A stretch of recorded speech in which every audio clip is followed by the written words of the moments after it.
The emergency session had been going for 312 years, which, by Galactic Council standards, meant they were just getting warmed up. Ambassador Thelrix of the Pulverian Collective sat in his designated hover seat, feeling every single one of his 417 years pressing down on his gelatinous form like gravitational debt. Before him, the central navigation dispute stretched across holographic displays in 17 dimensions, looking exactly as incomprehensible as it had in the year 2847, when this whole mess started. "Perhaps," suggested High Coordinator Veneth, her crystalline voice chiming like breaking glass, "we should reconvene in another century, allowing time for the Subcommittee on Hyperspace Lane Designations to consult with the Advisory Board for Stellar Cartography Disputes, who can then forward their findings to the—" "No!" The word came from somewhere Thelrix hadn't expected, namely his own mouth analog. 47 species turned their various sensory organs toward him. Veneth's crystal structure flickered in what might have been surprise or possibly a software glitch. Hard to tell with her people. "Ambassador Thelrix," she said carefully, "did you just interrupt formal council proceedings?" Thelrix felt his cellular structure quiver. In 8,000 years of recorded Galactic Council history, no one had ever interrupted Veneth. There were protocols against it, 17 of them. He'd helped write 3. "I apologize," he managed, though his voice sac trembled, "but I've been looking at the same traffic pattern dispute since before my great-grandspawn were conceived, and I have come to a rather disturbing conclusion, which is, we're idiots." The chamber fell silent. In the corner, a minor delegate from the Whisper Nebula fainted, which for his species meant briefly transforming into helium. Veneth's crystalline form pulsed dangerously. "Ambassador, perhaps you need rest. We've spent 3 centuries, Thelrix continued, his voice rising in a way that would horrify him later, debating whether hyperspace route 7734b should shift 0.001 degrees galactic north. Do you know what's happened in that time? 41 civilizations have risen and fallen. The Krellian Empire collapsed. We're aware of the timeline, Ambassador. Then you're aware we're useless." Another silence. This one felt heavier, like the universe itself was holding its breath to see what happened next. Thelrix slumped in his hover seat. He'd done it now, violated protocols, shown emotion, raised his voice sac above conversational frequency. His political career was over, which was why he felt oddly liberated to continue. "We need help," he said quietly. "Real help. From someone who doesn't spend decades discussing the proper font size for hyperspace warning signs." "Help from whom?" Veneth asked, her tone suggesting she already regretted the question. "I've been reviewing the newer species. There's one that joined the Galactic community recently. They're supposed to be good with navigation." "The humans?" "They have a primitive saying about cutting through something called a Gordian knot." I looked it up. "Apparently, when faced with an impossibly complicated problem, we're not hiring barbarians." "They're not barbarians," Thelrix protested, though he wasn't entirely sure. "They've been spacefaring for almost 2 centuries. They have faster-than-light travel. They've colonized 6 systems, and according to my research, they're excellent at finding efficient routes." "Based on what evidence?" "They invented something called a GPS, Global Positioning System. Every single one of their vehicles has navigation assistance. They take it very seriously." Veneth's crystal structure dimmed, which meant she was thinking, or possibly experiencing the crystalline equivalent of a migraine. "Very well," she said finally. "We'll send a formal request to Earth for technical advisors, discreet ones, perhaps 2 or 3 qualified individuals who can review our navigation proposals and offer educated consultation." Thelrix felt his cellular structure relax. Thank the void. A reasonable solution. If only he'd known that reasonable and human rarely appeared in the same sentence. The message reached Earth on a Tuesday, which was humanity's least favorite day, and therefore the perfect time for terrible decisions. Director Pamela Griggs of the Terran Diplomatic Corps read the incoming transmission 3 times, convinced it was a prank. The Galactic Council wanted human help with navigation? The same Galactic Council that had spent the last century and a half treating humanity like particularly clever children who'd accidentally learned to use the parents' computer. "This is real?" she asked her assistant. "Verified through 7 different channels, ma'am. They want technical advisors for navigation consultation. 2 to 3 individuals, discreet, qualified." Pamela set down the tablet and stared at the ceiling, where a coffee stain from last month's budget meeting still hadn't been cleaned. The entire diplomatic corps ran on caffeine and spite, mostly spite. They'd been trying to get Earth a proper voice in galactic politics for decades, and now the Council wanted help. "Get me Valdez," she said. "Commissioner Valdez is in a meeting.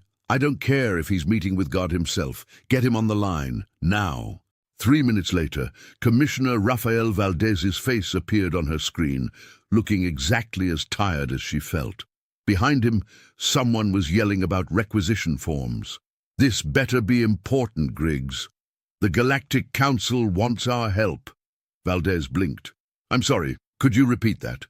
I think my translator malfunctioned." "You heard correctly. Navigation assistance. They're stuck on some route planning issue. And they're asking US? The species they barely let speak at council sessions.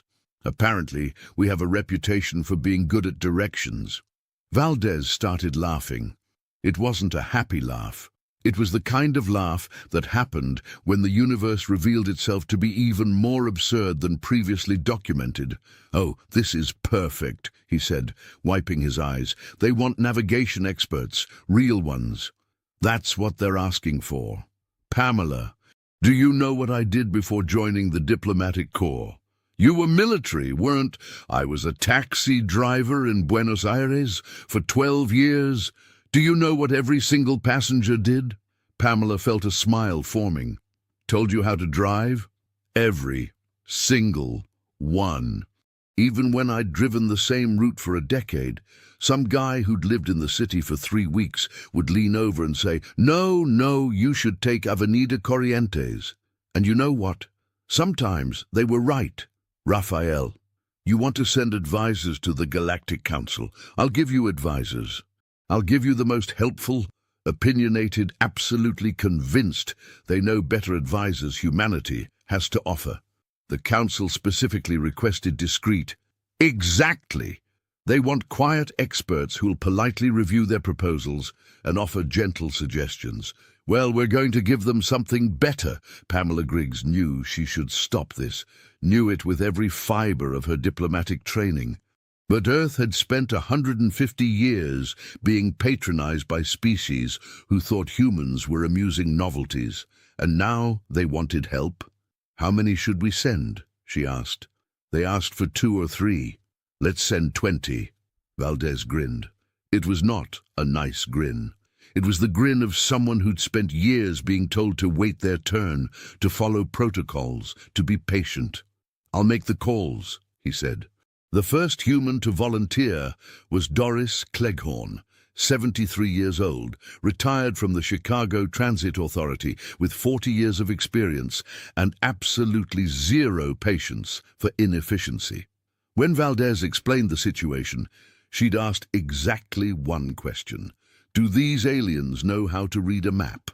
The second was Giorgio Tambolini, former airline pilot who'd spent 30 years flying routes across Earth and had opinions about air traffic control. The third was Kenji Watanabe, who'd driven delivery trucks through Tokyo traffic and considered himself an expert on optimization. They kept volunteering. Yuki Henderson, who'd navigated supply ships through asteroid fields and thought hyperspace protocols sounded overcomplicated. Boris Kuznetsov, former Moscow metro driver who'd seen worse than galactic bureaucracy. Patricia Langford, who'd been a GPS systems engineer and was deeply offended by what she'd heard about galactic navigation standards.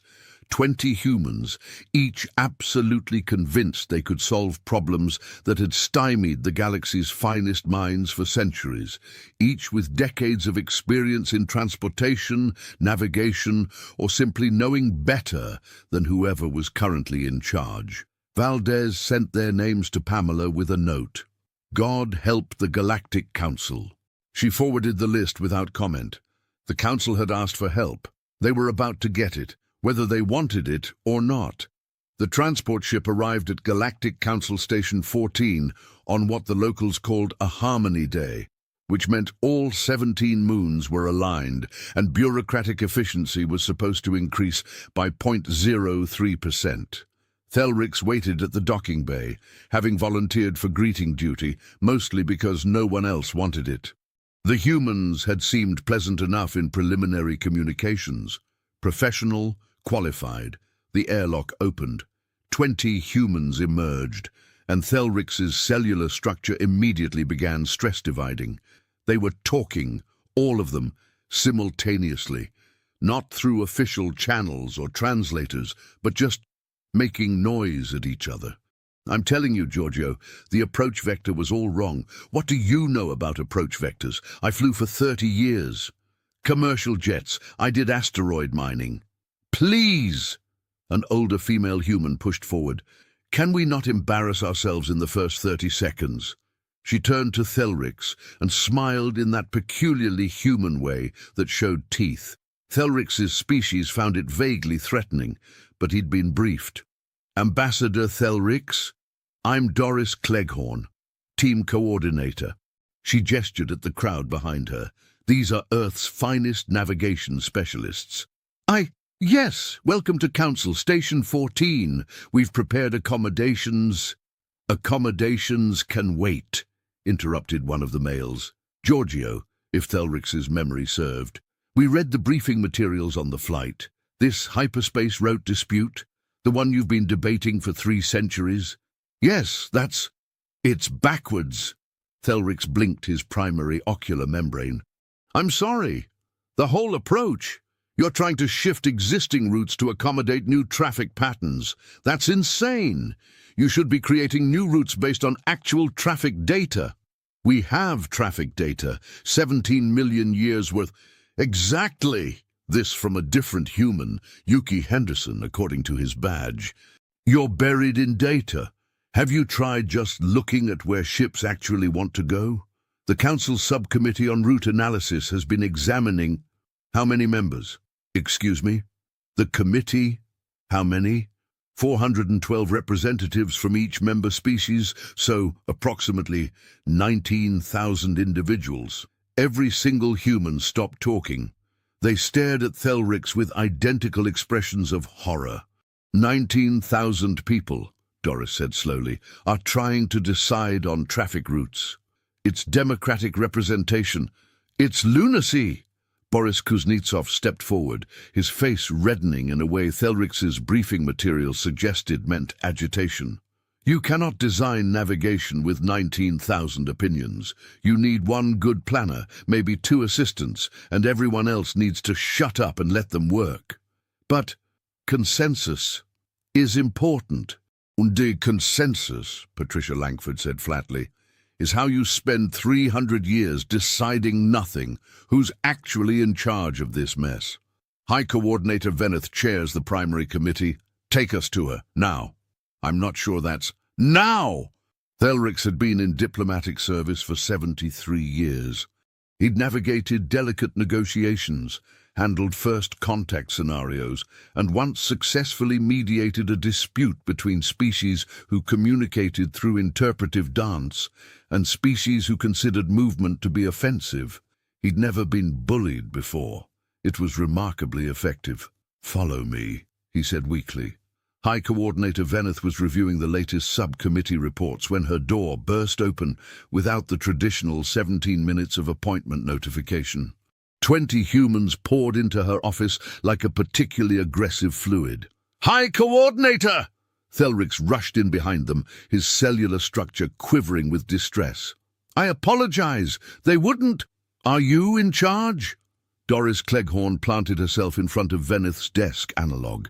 Veneth's crystalline form flickered through several colors, settling on infrared, which indicated deep confusion. Yes, I am High Coordinator of Navigation Disputes. And you are? The people you asked for help. We're here to help, so let's start with the basics. Why is your primary hyperspace route inefficient? I beg your pardon? The main route, Route 7734B.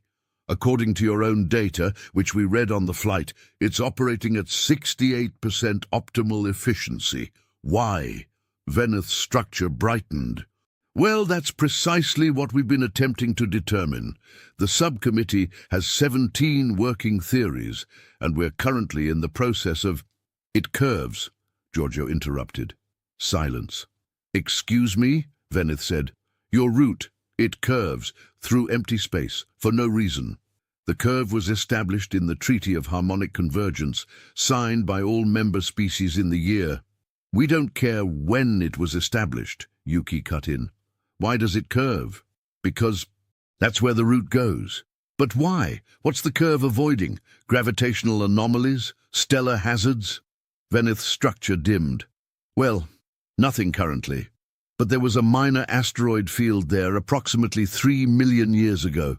3 million years! All 20 humans shouted simultaneously. Thelrix actually felt his cellular structure begin emergency division protocols.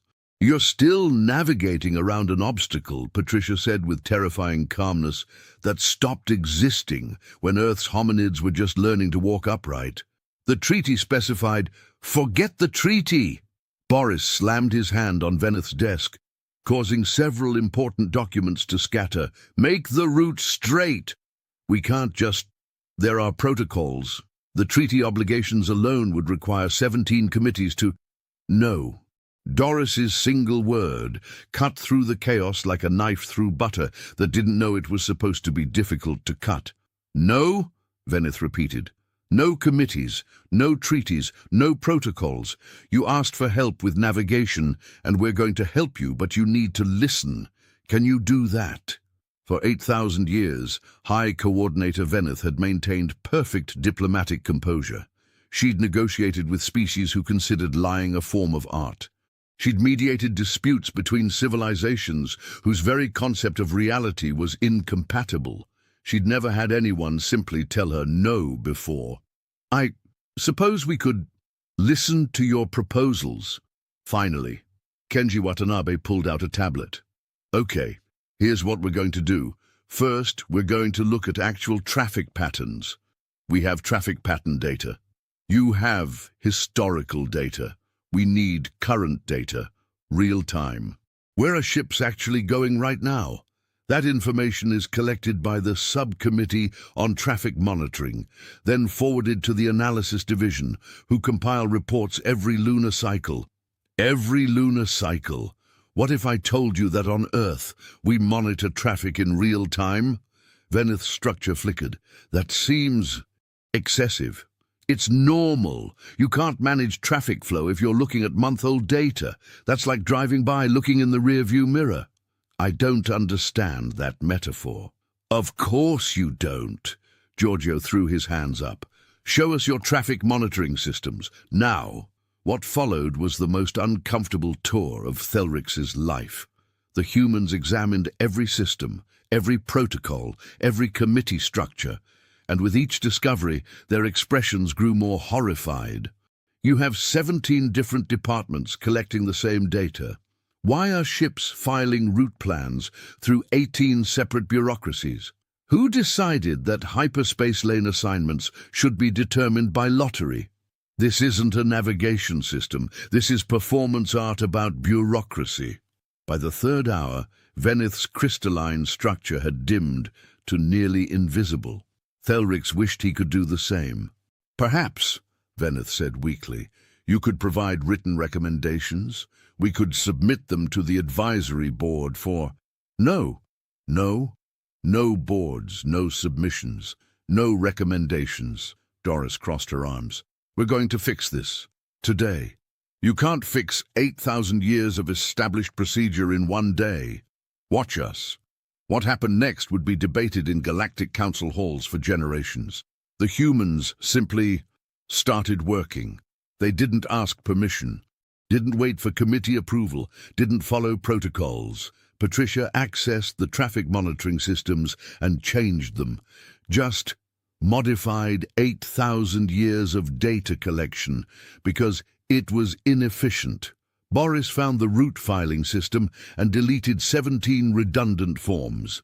When Veneth protested about proper procedure, he'd said, "What are they going to do? Fire us? We're volunteers." Yuki discovered that hyperspace lane assignments were indeed determined by lottery and laughed for 5 solid minutes before replacing the entire system with what he called common sense scheduling. "But the lottery ensures fairness," Thelrix protested. "The lottery ensures chaos. You don't assign critical infrastructure randomly. You assign it based on need. But how do we determine need without a committee to, you look at who needs it? It's not complicated." Except it was, or at least it had been, for millennia. By hour 7, Veneth sat in her office, watching holographic displays show systems being modified by 20 humans who seemed constitutionally incapable of respecting established authority. "They're destroying everything," she whispered. "They're fixing everything," Thelrix corrected, surprising himself. "How can you say that? They've violated 17,000 protocols." "Yes, and traffic through Sector 7 just improved by 12%. Veneth's structure brightened sharply. "What? Look." Thelrix pulled up the real-time data that Patricia had implemented. "Ships are moving faster. Waiting times are down. Route efficiency is... That's impossible. They've only been working for 7 hours. Apparently," Thelrix said slowly, "when you remove 17 layers of bureaucracy, things move faster. But we need those layers. They ensure proper oversight. Do they? Or do they just ensure that nothing ever changes?" Veneth didn't answer. She was staring at the displays, watching traffic flow improve in real time. In the main operations center, the humans had gathered every available staff member and were conducting what they called a training session, which seemed to primarily involve talking very loudly and asking uncomfortable questions. "Why do you file route requests in triplicate?" "Because the regulations specify..." "Forget the regulations. What purpose does it serve?" "Well, one copy goes to the primary database, one to the archive, and one to..." "You're digitally stored. Why do you need 3 copies of digital data?" That's how it's always been done." "And that," Doris said with satisfaction, "is the worst reason in the universe to keep doing something." A junior technician, a young Vrelian named Tick-Tick, raised one of her 7 tentacles hesitantly. "Yes," Patricia said encouragingly. I've often thought the triplicate system was redundant, but I didn't want to violate protocol." "There it is!" Patricia turned to the others. "Someone here has a brain. Tick-Tick, right?" "Yes, ma'am?" "Stop calling me ma'am. I'm Patricia. Here's what I want you to do. Make a list of every stupid, redundant procedure you can think of. Then we're going to get rid of all of them." "But I can't just..." "Yes, you can. That's what we're here to teach you. If something is stupid, stop doing it."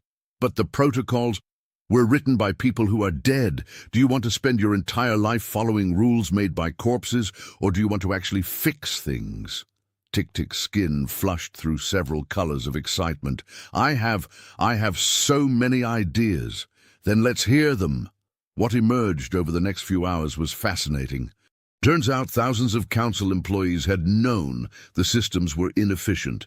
They'd just never been given permission to say so. The humans gave them permission. More than that, they gave them something more radical. They told them it was okay to ignore stupid rules. "But I'll get in trouble," one technician protested. "With who?" Boris demanded. "Your supervisor? Bring them here. We'll explain. The oversight committee can kiss our collective asses," Giorgio finished. "Sorry, is that translator working? Did that come through clearly?" Several aliens made gestures that indicated shock. One made a gesture that indicated admiration. By hour 12, the operations center had transformed. Staff who'd spent centuries quietly following procedures were now openly questioning them, arguing about them, changing them. Veneth watched from her office, her crystalline structure flickering through emotions she didn't have names for. "They're creating chaos," she said. "They're creating initiative," Thelrix countered. "When was the last time anyone in the operations center proposed a new idea? We have procedures for submitting proposals. That takes 17 years to review. These humans have been here 12 hours, and they've implemented more changes than we've made in 3 centuries. But what if the changes are wrong? What if they're right?" Veneth didn't have an answer for that. In the operations center, Doris was addressing the gathered staff like a general rallying troops. "Listen up. We've been here half a day, and we've already improved efficiency by 15%. But that's just the start. There's so much stupid here that we could fix. Redundant forms, unnecessary committees, routes that go around obstacles that don't exist anymore. We're going to burn it all down and rebuild it properly." "But the council leadership," someone protested, "doesn't have to know. We're advisors, remember? We're here to advise, and our advice is stop waiting for permission." "That seems legally questionable," Tick-Tick ventured.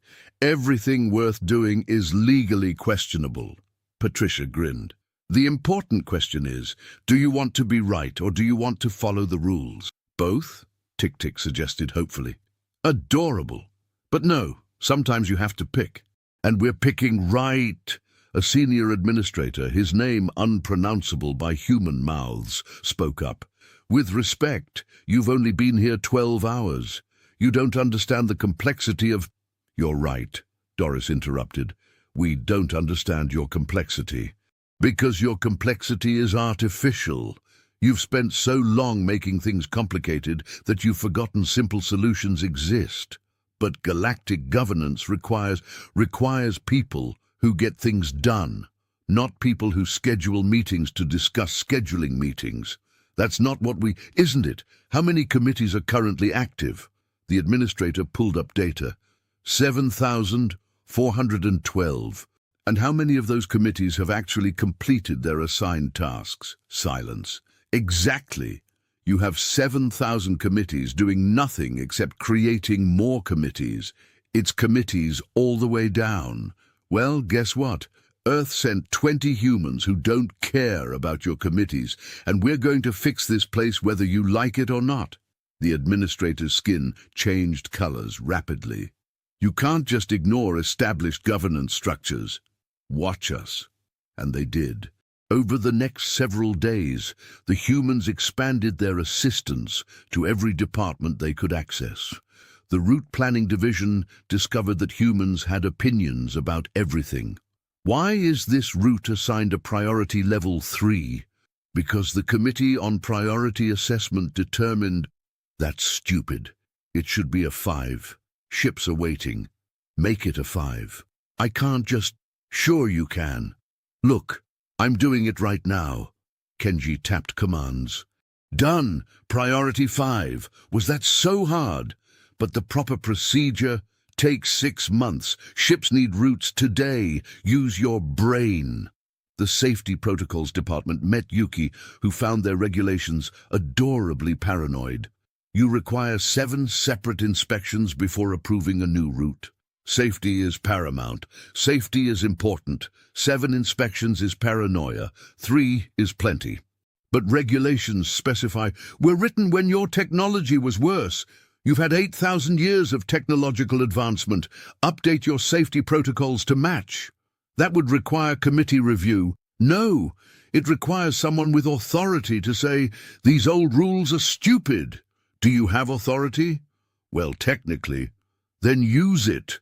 The most dramatic confrontation came in the Legal Compliance Office, where Patricia discovered something that made her go very quiet, which the other humans had learned was significantly more dangerous than when she yelled. "Explain this to me," she said softly, holding up a data file. "Very carefully." The Legal Compliance Officer, a being that resembled anxious fog, wavered nervously. "That's the standard hyperspace liability waiver. It's 67,000 pages long. Ooh, well, yes, it covers all possible scenarios. No document needs to be 67,000 pages. The entire legal code of the Sol system is shorter than this. What is wrong with you people? We need to ensure comprehensive coverage. You need to ensure people can understand it. How long does it take to process one of these? Approximately 4 years. 4 years to sign a waiver? It's very thorough. It's insane. I'm rewriting this. You can't rewrite legal documents without... Watch me.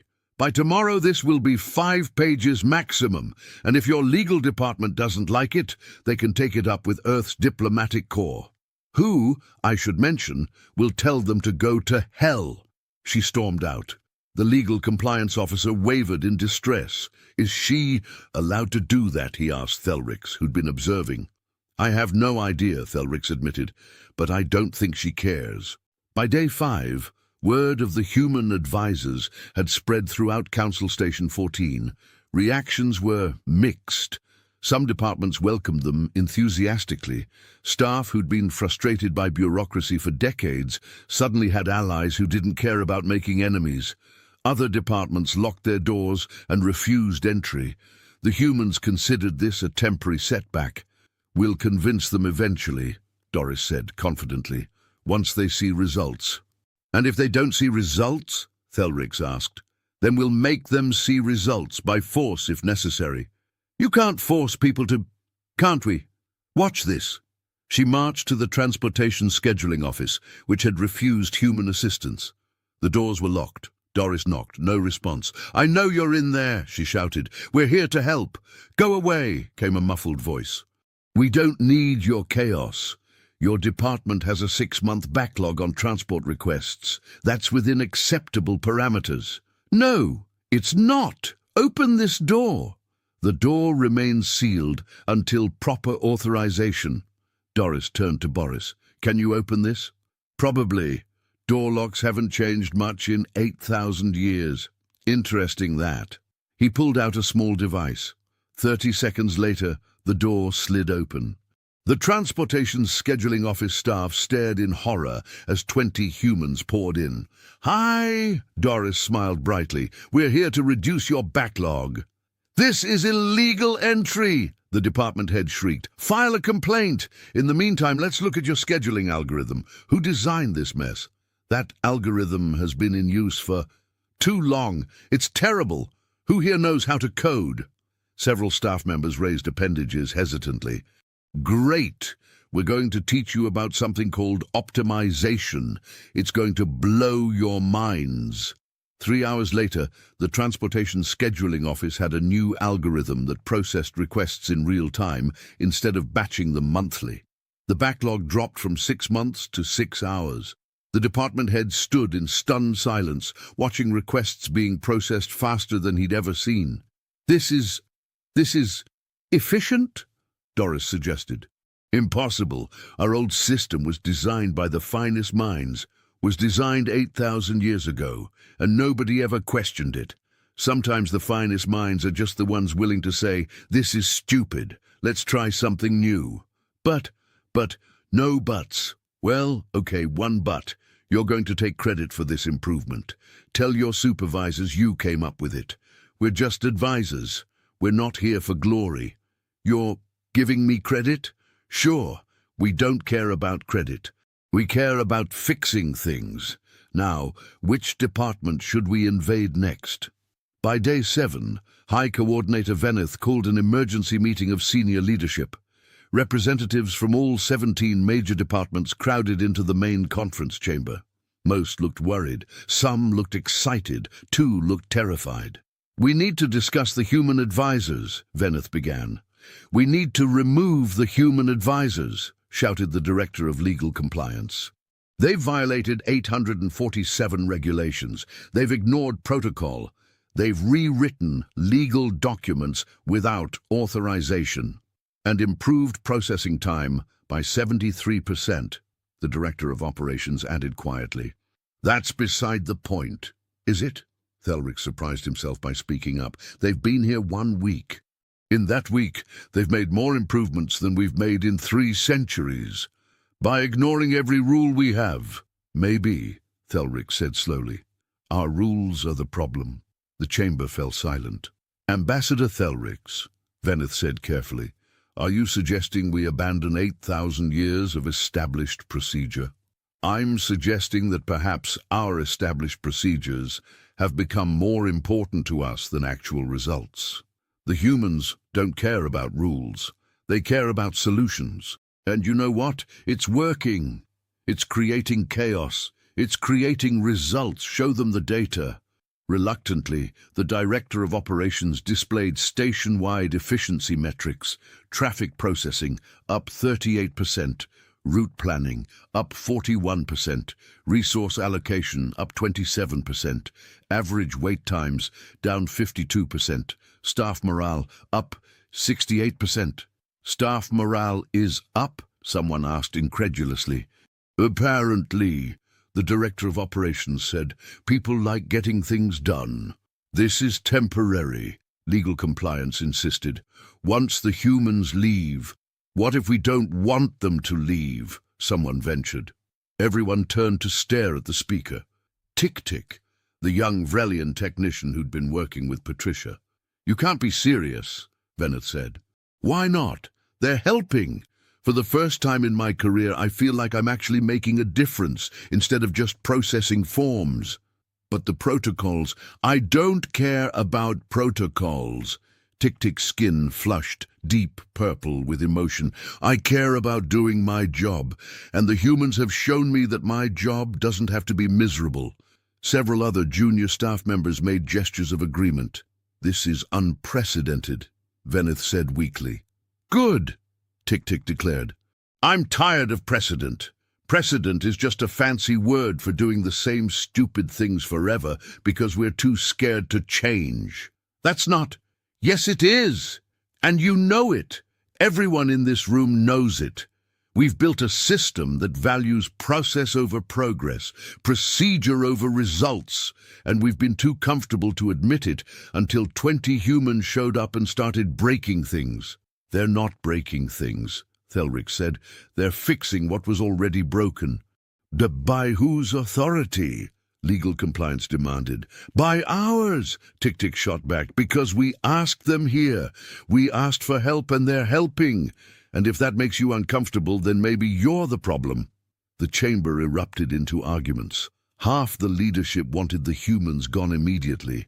The other half wanted them to stay forever. Nobody could agree on anything, which Thelrix reflected was exactly how they'd spent 3 centuries not solving the navigation dispute. While they argued, the humans were in the main operations center, teaching an impromptu class on how to tell your boss no. It's simple, Giorgio explained. When someone asks you to do something stupid, you say, no, that's stupid. But what if they're higher rank? A technician asked nervously. Doesn't matter. Stupid is stupid, regardless of rank. Actually, higher ranks tend to have more stupid ideas because nobody's told them no in years. I feel like this advice might get us terminated, another technician worried. Then you get terminated for being right instead of living your whole life being wrong. Which sounds better? The first one? Someone ventured. Exactly. Now let's talk about the concept of good enough. Who here has spent weeks perfecting something that only needed to be good enough? Every appendage in the room went up. Right, because you've been taught that everything needs to be perfect. But perfection is the enemy of done. Sometimes good enough is actually better than perfect, because good enough can be implemented today, while perfect takes 3 years. Patricia stood up. Here's the real secret. Most rules exist because someone, somewhere, screwed up once. Then instead of dealing with that one person, they made a rule that punishes everyone forever. Your job is to figure out which rules prevent actual problems and which rules just make you feel like you're preventing problems. How do we tell the difference? Tick-Tick asked. Easy. If removing the rule would create immediate danger, it's a real rule. If removing the rule would just make someone uncomfortable, it's bureaucracy disguised as safety. But what about no whatabouts? That's how bureaucracy wins. Someone says, what about this extremely unlikely scenario? And suddenly you need 17 committees. Stop it! A senior technician stood up hesitantly. I've been working here for 93 years. Everything you're saying contradicts everything I've been taught. Good, Boris grinned.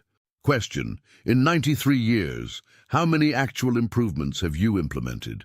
The technician thought about it. Personally, 7, maybe 8. 7 improvements in 93 years? The review process takes time. The review process wastes time. You know what Earth's motto is? Move fast and break things. That sounds terrifying. It is terrifying. But you know what's more terrifying? Moving so slow that nothing ever changes. You die, your children die, your grandchildren die, and the same stupid rules are still in place because nobody had the guts to break them. The technician sat down slowly. I've wasted my life, haven't I? No, Patricia said quickly. You've survived in a broken system. That takes skill. But now you have a chance to fix that system. So stop surviving and start thriving. In the conference chamber, the argument had reached a stalemate. We cannot let this continue, legal compliance insisted. The humans must be removed. On what grounds? Operations countered. They were invited. They're fulfilling their advisory role. By ignoring every protocol, by improving every metric. Gentlemen, please, Veneth intervened. Perhaps we can reach a compromise. The humans clearly have valuable perspectives, but they also show concerning disregard for established procedure. What if we limited their activities to specific departments? They won't accept limits, Thelric said. I've worked with them all week. Humans don't do limited. They see a problem, they fix it. They don't ask permission. Then we'll make them ask permission. How? They're volunteers. We have no authority over them, and frankly, they don't seem to recognize authority anyway. Then we'll ask Earth to recall them, and admit that we can't handle 20 civilians with opinions. You think that'll make us look better? Veneth's crystalline structure dimmed with stress. What do you suggest? Let them finish, Thelric said. They've committed to a full review of our navigation systems. It'll take maybe 3 more weeks. After that, they'll leave, and we can decide what to keep and what to roll back. 3 more weeks of chaos. 3 more weeks of progress. Look at the metrics. We're more efficient now than we've been in centuries. But at what cost? At the cost of our pride, Tick-Tick spoke up again. We're embarrassed that a species younger than our standard committee review period can solve problems we've been stuck on for millennia. But our embarrassment doesn't change the facts. This is highly irregular, Veneth said weakly. Everything about this situation is irregular. The humans are irregular. Their methods are irregular, but their results are undeniable. The Director of Operations nodded slowly. I agree with Ambassador Thelric. Let them finish. Then we'll evaluate. I cannot support this decision, Legal Compliance stated. I'll be filing formal protests. File whatever you want, Operations shot back. While you're filing, I'll be running the most efficient station operations in Galactic Council history. Veneth looked around the chamber. Her carefully maintained political alliances were crumbling. Junior staff were openly defying senior leadership. Departments that had cooperated for millennia were taking opposing sides. The humans had been on station for 1 week, and they'd created more internal conflict than the last 3 border disputes combined. And yet, the station ran better. Very well, she said finally. 3 more weeks. But I want daily reports on their activities, all their activities. Agreed, Thelric said, relieved. And if they cause any actual damage, they won't. You seem very confident about that. I am, because despite their methods, they genuinely want to help. They're just very aggressive about helping. Back in operations, the humans had moved on to teaching what they called the art of the shortcut. Every system, Doris explained, has an official way to do things, and a real way to do things. The official way follows all the rules. The real way gets things done. Your job is to learn both, use the real way, and only mention the official way when someone asks. That sounds unethical, someone worried. It's practical. Listen, if following every rule meant everything worked perfectly, you wouldn't have called us. But you did call us, which means your rules don't work. So stop treating them like sacred texts and start treating them like guidelines. But guidelines from WHO, from people who are dead and whose problems are solved. You're facing new problems. You need new solutions, and new solutions require breaking old rules. Kenji pulled up a holographic display. Look at this root filing process. According to official procedure, it takes 17 steps, but look, he highlighted several steps. These 5 steps are just different departments confirming the same information. Why? Because regulations specify. Forget regulations. What purpose do these redundant confirmations serve? Silence. Exactly, no purpose. They exist because someone 3,000 years ago didn't trust someone else, and instead of dealing with that one trust issue, they created a permanent process that wastes everyone's time forever. Well, guess what? We're deleting it. You can't just delete. Watch me! Kenji made several commands. Done. 5 steps gone. Now the process takes 12 steps instead of 17. But what if we needed those steps? Then we'll add them back. But we probably won't because they were useless. A technician stood up angrily. You're treating our entire system like it's broken. Because it is, Yuki shot back. You know it's broken. Everyone in this room knows it's broken. You've just been too polite to say it. Well, we're not polite. We're helpful. And sometimes being helpful means telling uncomfortable truths. Like what? Like the fact that your station could operate with half the staff if you eliminated redundant processes. Like the fact that most of your committees exist to justify their own existence. Like the fact that you've confused activity with productivity. That's true? Yeah, it is. And deep down you know it's true. That's why half this room is nodding right now, even while the other half is getting angry. The technician sat down, looking shaken. Patricia stepped forward, her voice gentler. Look, we're not saying you're bad at your jobs. We're saying your system is bad. There's a difference.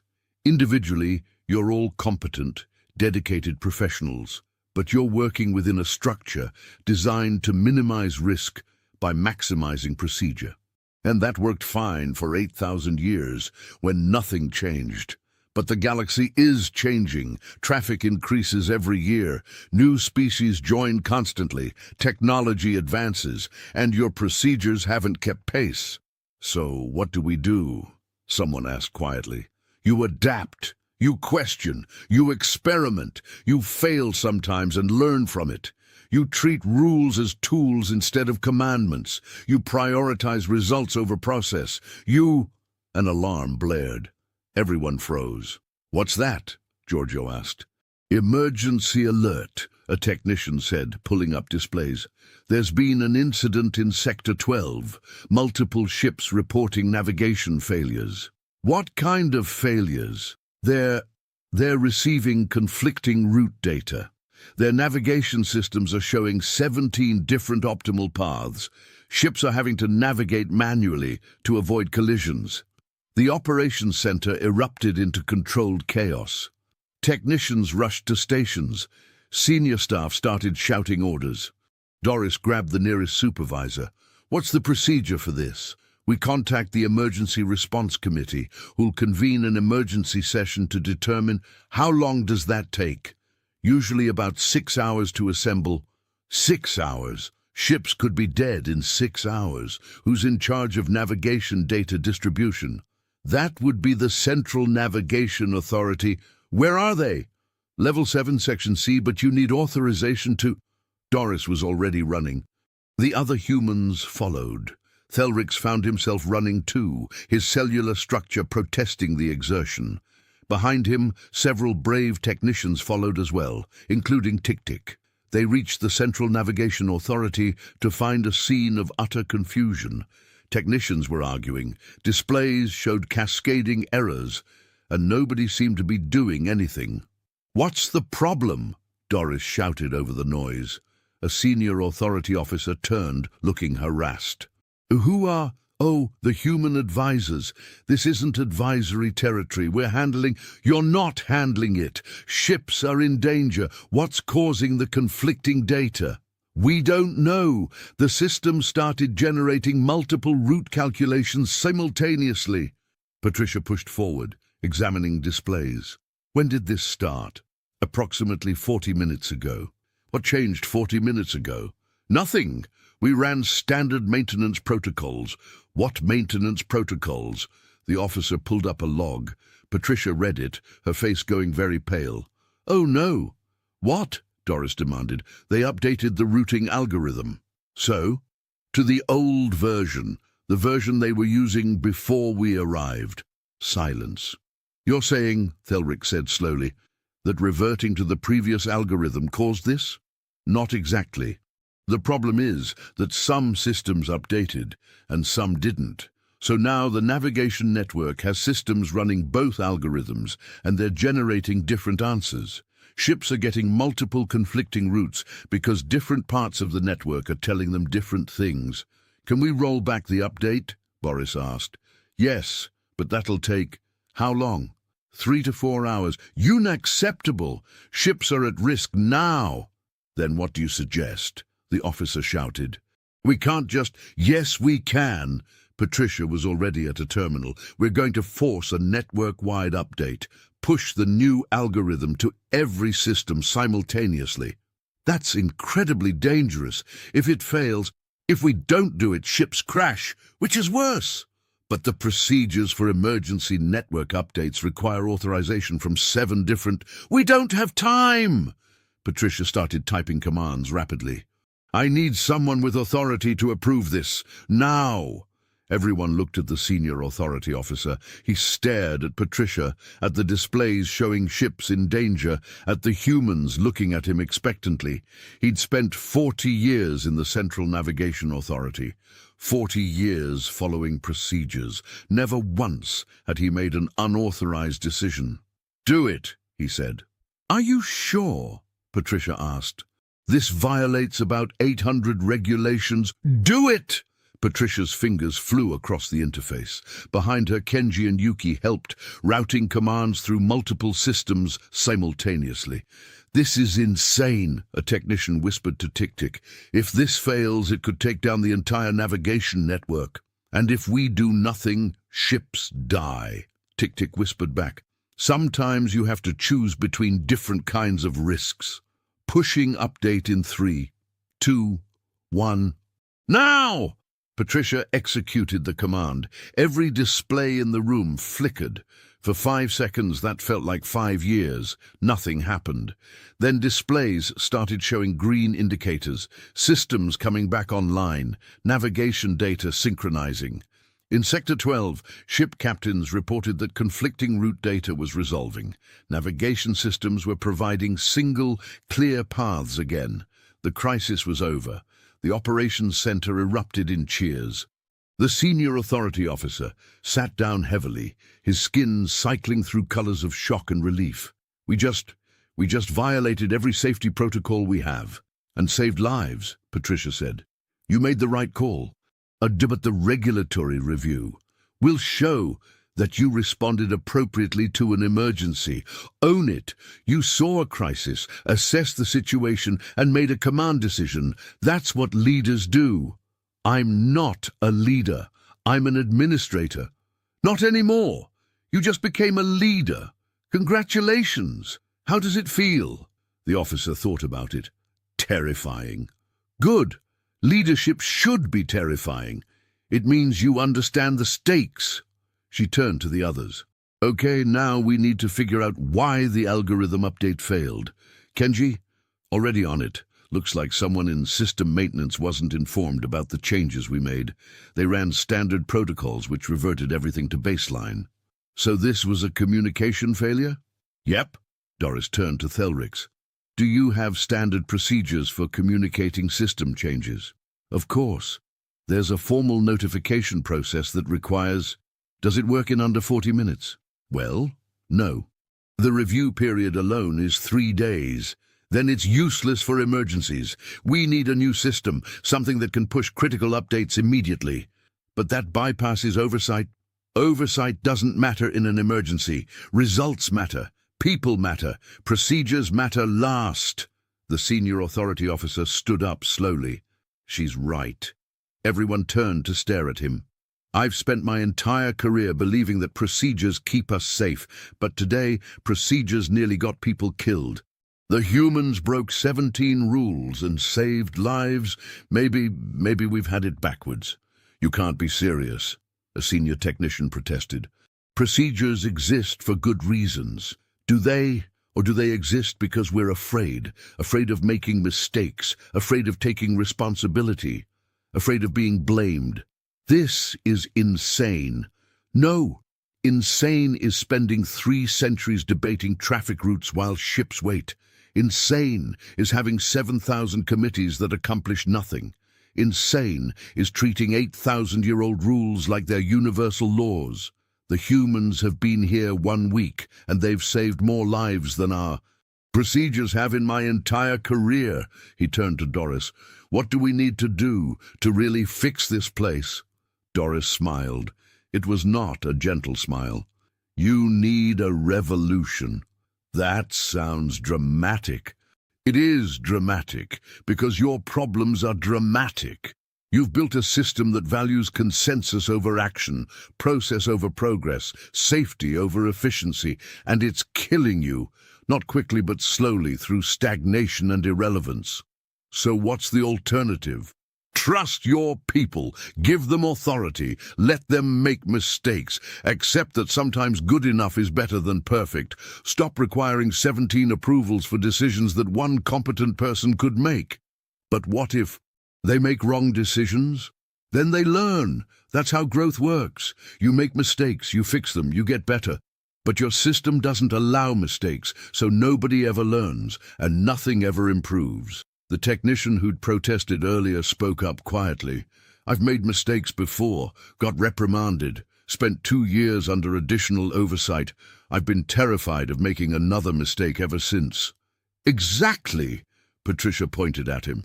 Your system punishes failure so harshly that people stop trying. They do the minimum, follow procedures exactly, and pray nothing goes wrong. That's not a functional organization, that's a prison.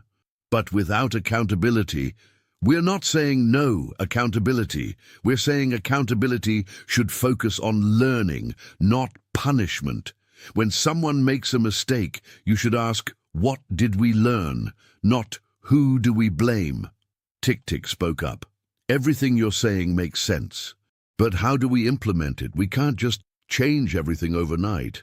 Why not? Giorgio asked. Because you're afraid.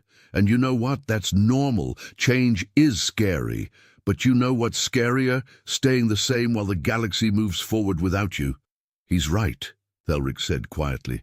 I've been afraid my entire career. Afraid of making mistakes. Afraid of standing out. Afraid of being wrong. And that fear has kept me small. You're not small now, Doris observed. No. Because you humans are too busy doing things to worry about fear, and it's contagious. Over the next 2 weeks, something remarkable happened. The humans continued their aggressive optimization campaign, but now they weren't working alone. Council staff who'd been inspired started implementing their own changes. The Transportation Scheduling Office eliminated 6 redundant approval processes without asking permission.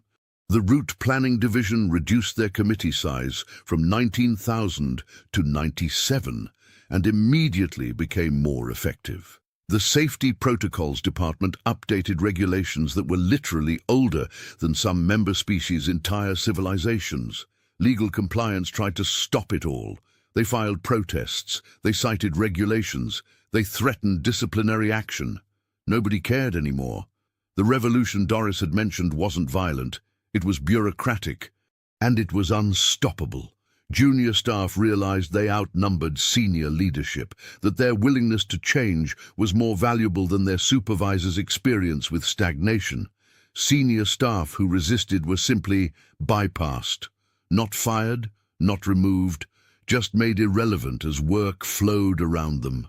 Veneth watched it happen from her office, feeling 8,000 years of careful political structure crumbling like sand. "We've lost control," she said to Thelrix. "Have we?" he replied. "Or have we finally found purpose? This isn't what the council is supposed to be." What is the council supposed to be?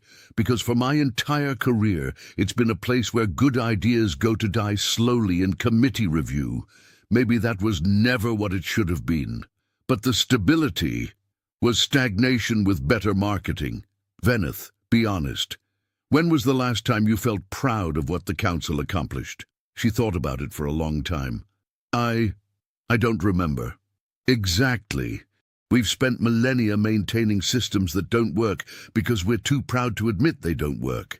The humans came here and said, "This is stupid." And you know what? They were right. But the chaos is temporary. Yes, things are messy now. Yes, people are uncomfortable. But in 3 months, 6 months, we'll have systems that actually work.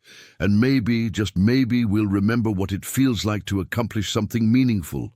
Veneth's crystalline structure flickered through a complex pattern of emotions. "I don't know if I can adapt to this." "Then don't. Retire. Let someone younger take over. Someone who sees opportunity instead of threat." That's remarkably blunt. I learned it from the humans. They're very good at being blunt. On their final day, the humans gathered in the main operations center for what Doris called a graduation ceremony, though nobody was graduating from anything. "Listen up," she announced. "We're leaving tomorrow, heading back to Earth. But before we go, we want to make something very clear." The room, packed with staff who'd come to see them off, fell silent. "You don't need us anymore," Doris continued. "You never needed us. You needed permission to trust yourselves. And now you have it." "But what if we make mistakes?" someone called out. "Then you'll make mistakes. So what? Mistakes mean you're trying. The only people who don't make mistakes are the ones who don't do anything." Patricia stepped forward. "We've spent 3 weeks breaking your rules and teaching you to question authority. But here's the secret we haven't told you yet. We're not special." Confused murmurs rippled through the crowd. "It's true. We're just regular humans. We don't have special training in galactic governance. We're retired transit workers, pilots and engineers. The only thing that makes us different is that we're not afraid to say when something is stupid. And you can do that too," Giorgio added. "You don't need humans to tell you that redundant forms are wasteful. You know they're wasteful. You've always known. You just needed someone to say it first." Boris spoke up. "Here's what's going to happen after we leave. Some of you will try to revert to old procedures. You'll get scared. You'll think maybe the old ways were better. And when that happens," Yuki continued, "you need to remember this moment. Remember that you proved change is possible. Remember that efficiency isn't dangerous. Remember that trusting your judgment isn't arrogance, it's responsibility." Kenji raised his voice. "The Galactic Council asked humanity to send advisors. But you know what? You never needed advisors. You needed permission. Permission to be smart, permission to be efficient, permission to ignore stupid rules." "Well, guess what?" Doris grinned. "Permission granted. Permanently. You don't need to ask anymore. You don't need committees to approve your common sense. You don't need 17 signatures to make obvious improvements. You just need to do it." The crowd was silent for a moment. Then Tik-Tik started what her species called an appreciation gesture. Others joined. Within seconds, the entire operations center was filled with dozens of species, making their respective gestures of respect, gratitude, or religious awe. The humans looked uncomfortable. "Okay, this is getting weird," Patricia muttered. "We just told you to trust yourselves, and now you're treating us like you gave us back our dignity," Tik-Tik interrupted. Because you did. You showed us that our frustrations were valid, that our ideas for improvement weren't foolish, that we weren't crazy for thinking the system was broken. You weren't crazy, Doris said softly. You were just surrounded by people who'd forgotten how to change. The senior authority officer from the Central Navigation Authority pushed through the crowd. On behalf of everyone here, I want to thank you. You saved lives. You improved systems. But most importantly, you taught us that leadership isn't about rank or authority. It's about being willing to make decisions and accept the consequences. Damn right it is! Boris clapped him on the shoulder. So what are you going to do with that knowledge? I'm going to recommend elimination of 47 redundant safety checks. That's the spirit, and I'll probably be fired. Probably, but you'll be right. The officer smiled. It was his species' first genuine smile in recorded history. I think I'm okay with that. As the humans prepared to leave, Thelrix found Doris alone in the corridor, looking out a viewport at the stars beyond. "Penny for your thoughts?" he asked, proud that he'd learned that human idiom. "Wondering if we actually helped or just caused chaos," she admitted. "You helped, tremendously. Did we? Or did we just make you all as rude and impatient as we are? Is there a difference?" Thelrix's cellular structure rippled with humor. "You taught us that being polite isn't the same as being effective, that respecting tradition isn't the same as being paralyzed by it, that sometimes the best thing you can do is just act. And if we're wrong, if our way doesn't work for you, then we'll adapt. Again, that's what you really taught us, you know. Not efficiency or optimization or any of that. You taught us to adapt, to try, to risk. We're not that brave. We're just pushy. Same thing sometimes." Thelrix gestured toward the viewport. "The galaxy is bigger than any of us understand.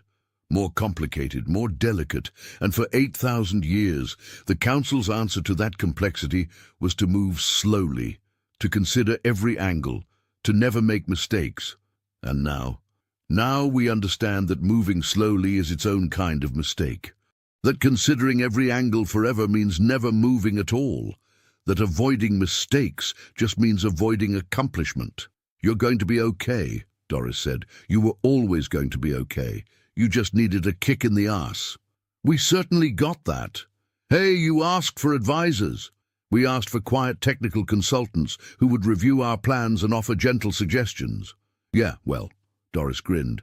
"You got backseat drivers instead, Earth's specialty." The humans departed the next morning. 20 loud, opinionated, absolutely insufferable humans who turned the Galactic Council's carefully ordered systems into something resembling controlled chaos. 3 months later, Council efficiency ratings reached all-time highs. 6 months later, the navigation dispute that had lasted 3 centuries was fully resolved. 1 year later, 17 other Council stations formally requested human-style operational reviews. Earth sent 40 humans this time, louder ones. The Galactic Council had asked for help with navigation. What they'd gotten was a species that treated the entire universe like a really complicated road trip, where someone needed to know the right shortcuts and everyone else needed to shut up and let them drive. It was deeply uncomfortable. It violated countless traditions. It made senior leadership question their entire approach to governance. It also worked. High Coordinator Veneth stood in her office, watching real-time traffic data flow across her displays with a speed and efficiency that would have been impossible a year ago. Junior staff made autonomous decisions. Committees actually completed their assigned tasks. Change happened in weeks instead of centuries. Thelrix entered without announcing himself, which was itself a sign of how much had changed. "The humans sent another message," he said. "Let me guess. More unsolicited advice. Naturally, they want to know if we've considered implementing real-time feedback systems for route efficiency. Also, they think our committee size reduction didn't go far enough. Also, apparently our coffee equivalent is terrible, and we should fix that."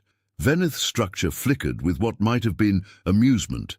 "They're not even here anymore, and they're still telling us what to do." That's what backseat drivers do. They never really stop. Should we implement their suggestions? Probably. They're usually right. That's annoying. Very annoying.